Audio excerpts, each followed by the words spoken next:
Another thing from the Vice President, he also addressed the possibility of another 9/11 style attack. The idea of there being a massive attack in the United States like 9/11 is unlikely, in my view. But if you see what's happening, particularly with Al-Qaeda in the Arabian Peninsula, they have decided to move in the direction of much more small bore but devastatingly frightening attacks. Is he right?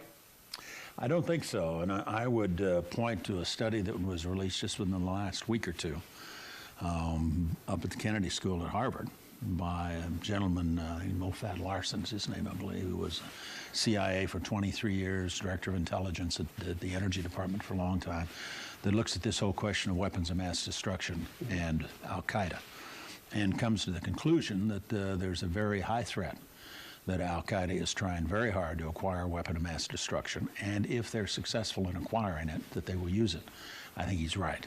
I think, in fact, the situation with respect to Al-Qaeda to say that, that was a big attack we had on 9/11, but it's not likely again, I just think that's dead wrong. I think the biggest strategic threat the United States faces today is the possibility of another 9/11 with a nuclear weapon or a biological agent of some kind, and I think Al-Qaeda is out there even as we meet trying to figure out how to do that. And do you think that the Obama administration is taking the necessary steps to prevent that?